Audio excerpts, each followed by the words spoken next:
I think my mission in life is just to teach everybody how easy it is to connect with angels. And it is easy. You don't Mhm. need any skills.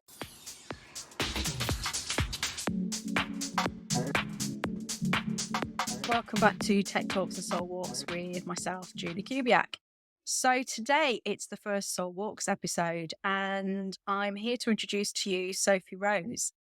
And before I just introduce you to her, there's a few things that she said to me when I've had private readings with her. And the biggest one was that she foresaw me coming back to the UK. But she said, I won't be selling my home. So that's interesting. I think I've known Sophie definitely around about 2017. That's the reading that I've still got recorded, and probably know you from even further back, Sophie. Would you say that's true if you remember? Your memory is a lot better than mine. So we'll go with whatever you say. You know how bad my memory is. Yeah, but in all fairness, that's partly your fibro, though, isn't it? Yeah, yeah. And but Yeah, yeah. it's also a plus point when you do readings. Yeah, that's true. Yeah. I've done a lot of training over the years with Sophie, and we have kept in touch on and off. Chunks of time where we've gone off and done our own thing, and we've kind of always been drawn back towards each other as friends online. And yeah, I've never actually met you, have I? Do you really exist? Are you AI No, actually? I think, you know what? I think this is the year we should actually meet up for a drink. Yeah, if I recognise you. But yeah, no, you've been a massive support over the last 18 months, especially. So I do appreciate that. Yeah, I do think we should celebrate this year and meet up. Yeah, so Sophie, then, if you just want to introduce yourself to the viewers and the listeners and tell them a bit about your background as to what you do from like a spiritual kind of point of view. Well, I work with angels. Um, but I actually trained to be a maths and IT teacher. And then when I was in my last year at uni and I was actually in school placements, I lost my memory. So I had to drop out. And then I needed a career where having a bad memory was actually a good thing. And so I kind of fell into doing readings really by accident. And if I'm honest, it started when I was in pubs in the evening and I'd have a few drinks and I would just relax. And I started giving with random strangers readings. And it turned out that I was really good at it. I don't recommend doing it that way, but it worked for me. But did you know that you could do that then before your pub escapades? No, and I Okay, was interesting. given, I've always seen angels, always.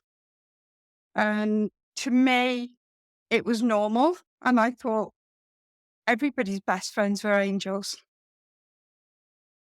And I remember I was about sort of 12, 13. And at night, I used to leave my body and I would go down the park and the beach with my angels. And again, I never told anyone because I thought that's what everybody did. I thought that's what, going to sleep meant. You just left your body. And it was only actually, I think, about 10 years ago that I realized, oh, actually, yeah, no, that doesn't happen to everybody. But I love it. And I couldn't ever not be connected to my angels. And there's been times when when I've struggled and I've not felt them close and it's just had such a negative impact on me. I think my mission in life is just to teach everybody how easy it is to connect with angels. And it is easy. You don't Mhm. need any skills. We obviously connected online somehow or somewhere.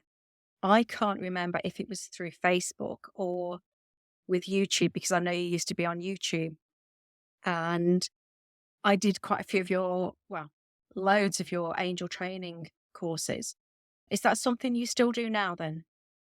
It's something that I'm going to get back into. I need to bring my course up to date a little bit. Technology has changed. But yeah, that's something that I'm going to be doing going forward. I can't wait. I'm really excited. I do think that there's not enough out there these days for people to learn anything like this. Although it's becoming more, I think what the word is, more acceptable, although acceptable really isn't a word I like with associating with spiritualism and, angelic realm and things like that.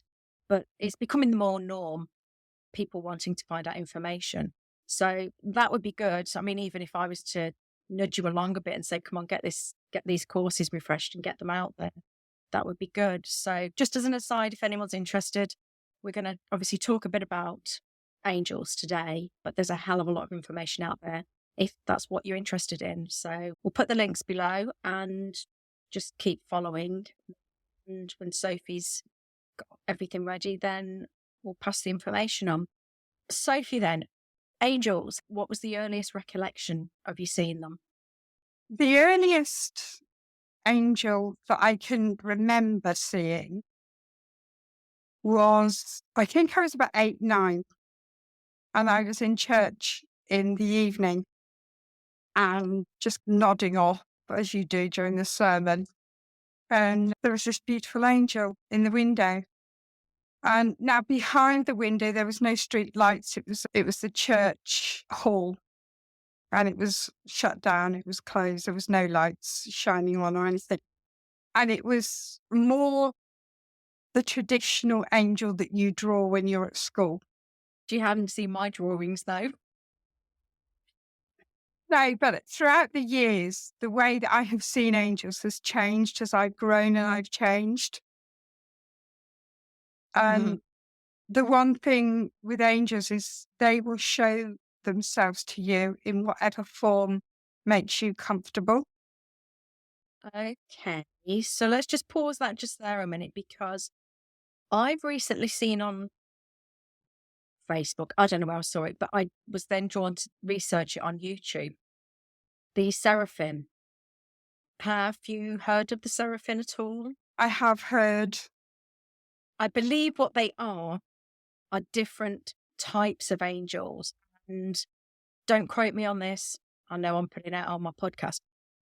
The one I remember in my mind's eye is a massive eyeball with lots of little eyeballs around it, and these basically loads of angel wings coming off it. And I think the reason it is always said in the Bible, when the angels appear to people, do not be afraid, it's because they look similar to that, or that is what they look like. I know there's different styles of them. That's just one that I'm describing. And whether or not that's the seraphim named one, I don't know.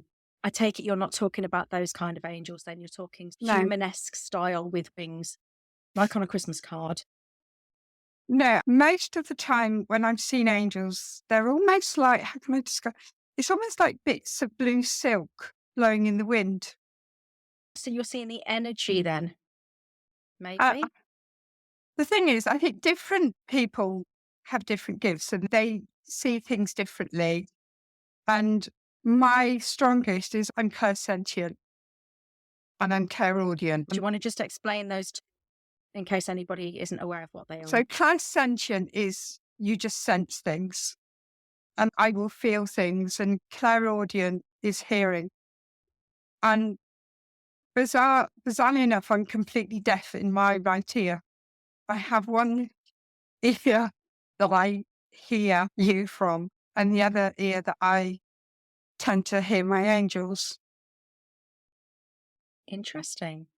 And so humans are always on this side of me, and then angels are always tend to be on this side of me. Carry on explaining them. If you see then your angel that appears there, with it being sort of like a blue piece of silk, would you say it is still an outline of an angel, or is it that's the visual that you see? It's like some kind of energy rather than an outline. When I do my meditations and I go back to the angelic realm, the way I tend to see them, there's no hard edges. And it is, I think, the way that you would traditionally see a ghost. And it's like Okay. somebody's gone along and smudged the edges. So throughout my life, when there have been major changes happening in my life, I've had angels appear to me. And in those moments, I've seen the more traditional angels. And I've seen Archangel Michael as you would see the traditional photos of him. Not something that I'm comfortable with, just the other sort of the more energy side of it just seems more normal to me. It's very So difficult to explain. I don't see, when I see my angels, I don't see a face, and it's an is it energy. more I don't do names. And people will ask me my guardian angels' names. I haven't got a clue. Never asked them. when you see them then, is it a size thing? Are they large, small, or is it you more sense that that is who they are or what they are? No, it's not something I've ever thought about, but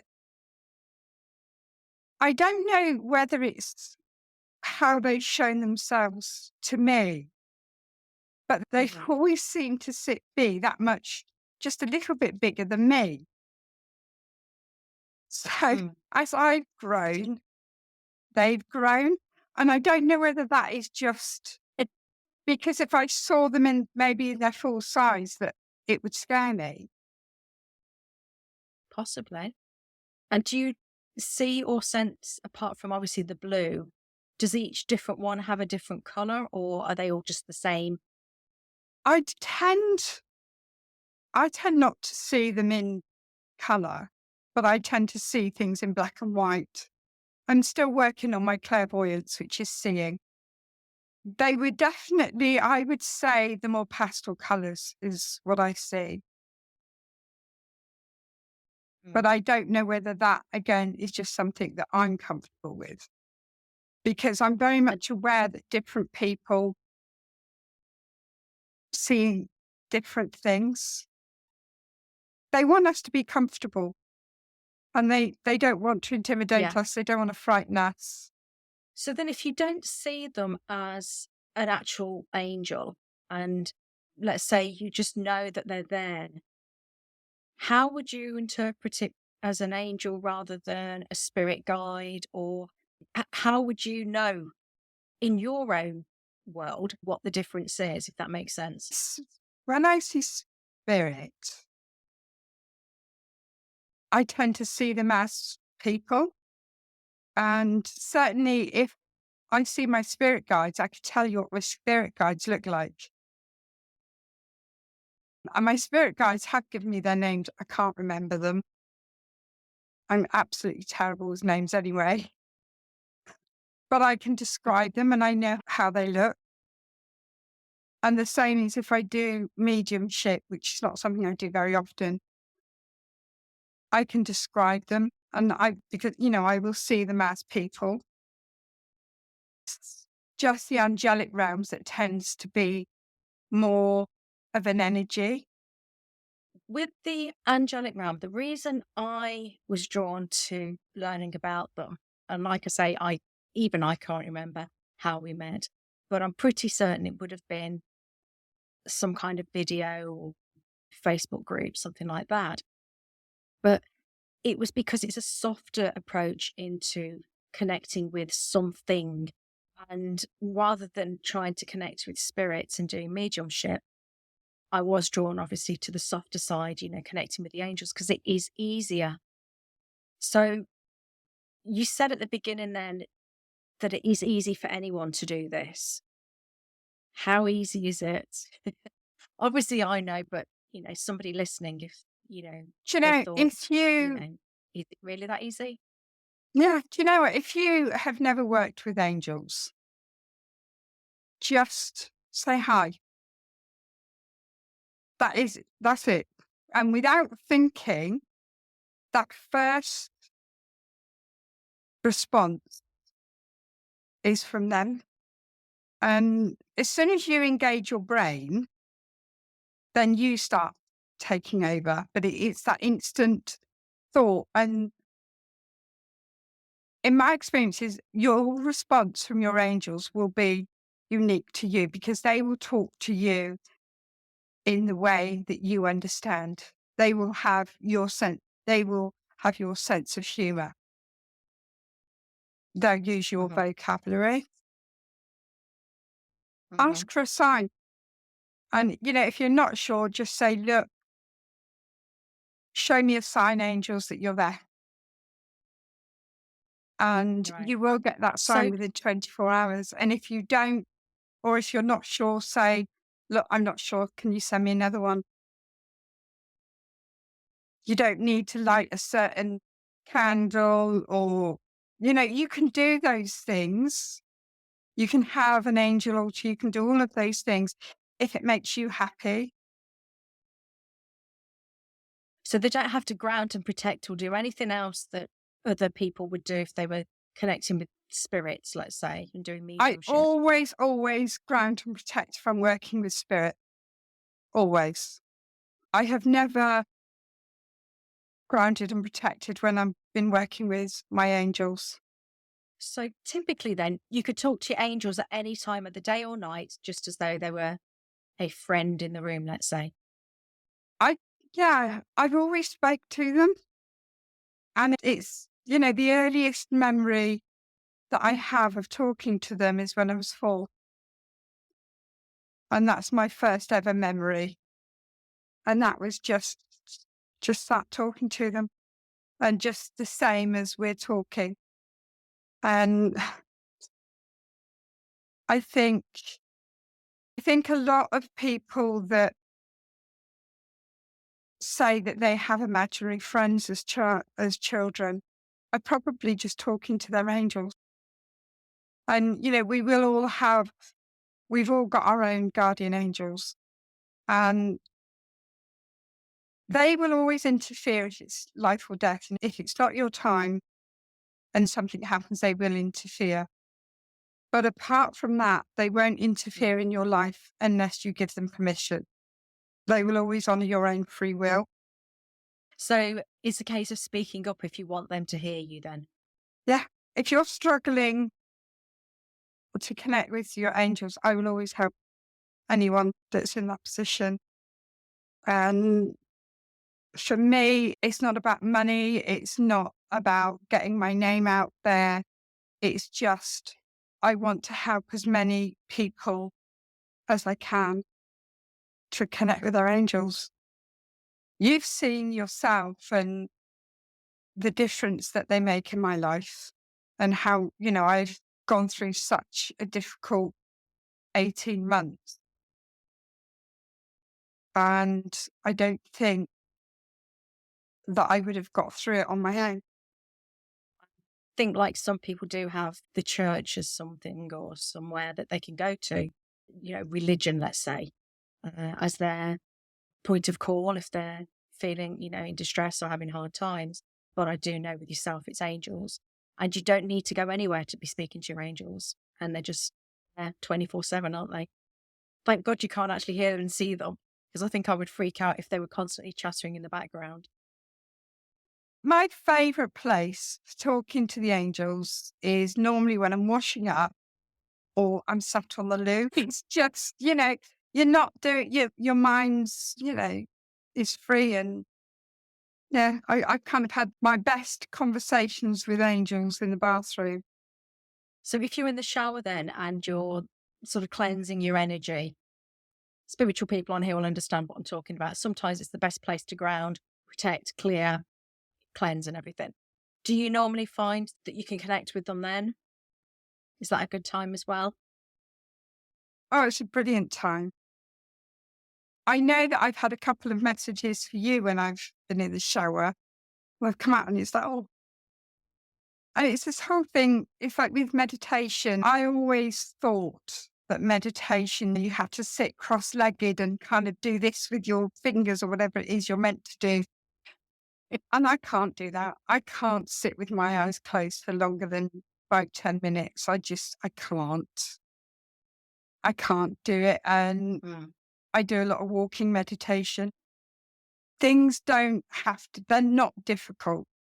And I think there are people out there that like to make it seem difficult, but it's not. We're talking about sort of connecting with the angelic realm, not mediumship and spirit work. And I think they are, in my mind, they're two very different things. They are totally different things. And working with angels, anyone can do it, absolutely anyone. And I'm always up for a challenge. I will prove to anyone that they can connect with angels. I'm going to be doing a lot more work going forward on teaching other people, teaching again. I really want to get into that side of things. Now, to me, connecting with angels is very similar. I'm sure I'm going to have some backlash on this, but very similar to sort of manifesting and law of attraction. And the reason I say that is because if it is that you want something, let's say you want some help, you want some assistance, or you want a sign, let's say, then if you ask your angels and you're in that receiving mode, then you will get that sign, that answer. So very similar to manifesting a message, or you've attracted that message. Would you agree on that, that all this energy is almost of the same realm? 100%. And I've manifested a whole life, a whole new life. And my beautiful flat that I'm in, I asked my angels for. And it was just, look, I need somewhere to live. I want somewhere where I'm overlooking a garden. I want trees. And I got everything on my list. Manifesting is, I don't know. I think it's easy. It is easy. The trick with manifesting is you just need to ask and you need to believe that you'll get it. That takes time. It takes time to kind of build up that trust. And again, anyone that wants to start manifesting, start small. Work with your angels. They want to prove to you that they're there. They want that relationship as much as you do. Ask for something small. Ask for a parking space. Ask to get through to somebody on the phone. Ask for a doctor's appointment. Anything that you need that will make your life easier. I've asked for all sorts of things. I think the most bizarre is probably a really comfy bra. I've asked for shoes. I've asked for a boyfriend. The only thing, be careful what you ask for or how you ask for things. You do need to keep things positive. If you say, I'm going to have a bad day, the universe will hear that and your angels will hear it. And it's like, okay, Sophie wants a bad day. We can give her that. And, try it. Just keep your thoughts positive. Even if you don't believe it, just keep it positive. Fake it until you make it. Yeah, that's a good way of looking at it, really.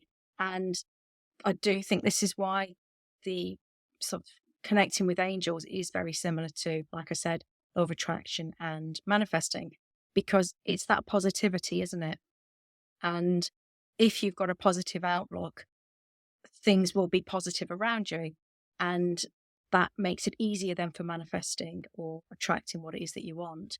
And to me, I don't think the angels can be negative. I don't think there is any negativity sort of outside of this world, let's say.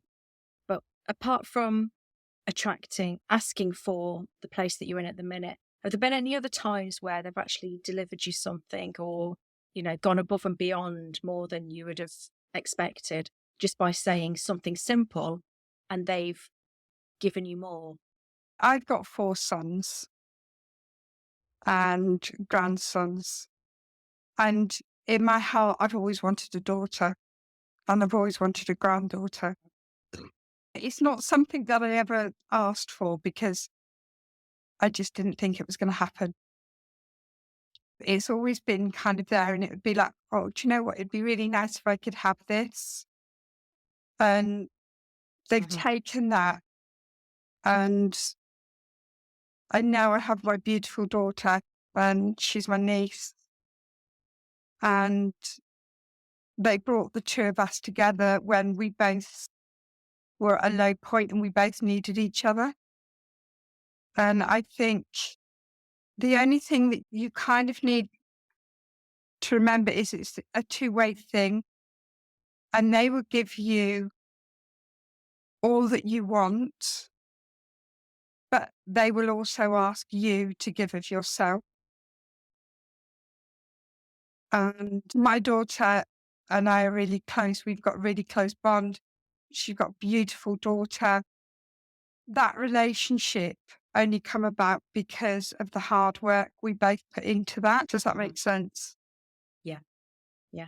If it wasn't anything that you'd actually asked for explicitly, then they've shown that it's almost like a payoff, isn't it? You've kind of done the work. You've asked for it, but not directly asked for it. It would be something that you would have liked or loved, I should say, and they've actually delivered. But it's down to, as I say, divine in timing, because maybe that would have been nice to have had in your earlier years, but it's that friendship and that bond that you needed now rather than back years ago. In order to give you what you want, they have to break things in order to give you something better. And that can be really hard to deal with. Angels have always got your back. You just have to talk to them. And the more you talk to them, the easier it'll get. And it's just those moments when you're quiet and your mind is quiet, they're the times that they will start talking to you. And it can be just a feeling. It can be as simple as that. And it's not you. It will be your angels talking to you. And if you're ever unsure, and just say, look, I'm not sure, is that you? Look, send me a sign that will help. Just to clarify then, if anybody's wondering this, do you have to actually call them in, or do you just start talking to them? Just start talking to them. Just say hi. It is as simple as that. Maybe just go in the shower and just have a good whinge. Just get stuff off your chest. They are great. You know, I have sworn at my angels. I've shouted at them. I've cried at them. They have had the full temper tantrums many a time. And they're great. They're not going to be offended. Just be natural and just talk to them. Ask them a question. Ask them for an answer. You know, what have you got to lose? Just ask your angels to say hi. Ask them to send you a sign. And, you know, I can say, well, these are typical signs, but your angels will send a sign that means something to you and it is unique to you. Yes, they can send feathers and rainbows and coins and all those things, but it can be something you hear on the telly or the radio or something that somebody randomly tells you. There are so many different ways that they will talk to you. It's funny you should say that, because all my signs, when I first started doing the work with yourself many, many years ago, all my signs were through song lyrics, songs on the radio, things like that. And when I lived in France, what used to happen quite a bit was there'd be a song on the radio, I'd be mentally singing it in my head, and all of a sudden it would cut and the radio signal would drop, even though it's like internet radio, and then it would come back up again. And I would have to think about the lyrics that it had just missed. And it would sometimes be those missed lyrics that the radio signal kind of dropped that I had to fill in, and that was the signal. Or I'd wake up one morning and I'd be hearing a particular song, and that song would go over and over, and I would have to sit down, sometimes maybe just Google it and find out what the lyrics are, because not everyone knows every lyric to every song. and there'd be something in there that would be significant at that point in time. So, yeah, it's interesting that they don't necessarily audibly speak to you in your ear. It will be some kind of sign, symbol, or synchronicity, wouldn't it? I remember the best call for help that I ever gave the angels was when I was waiting to go into a big maths exam at uni. And I was stood in the queue waiting to go into the hall. And it was like, right, okay, I need every single archangel and angel that can help me in any way whatsoever. You haven't got to be good at maths. If you're good at holding a pen or make my hand steady, anything, if you can help in any way whatsoever, come in there with me. And yeah, and I did. I passed, and I'm not very good in exams. But so my memory's never been particularly wonderful, but I passed. So, because there is so much that we could talk about on this, if we wrap up this episode here, then thank you everybody for tuning to this episode of Tech Talks and Soul Walks. Don't forget to hit the like, share, and subscribe if you're watching this on YouTube. And thank you for participating, Sophie. And I will see you all on the next episode.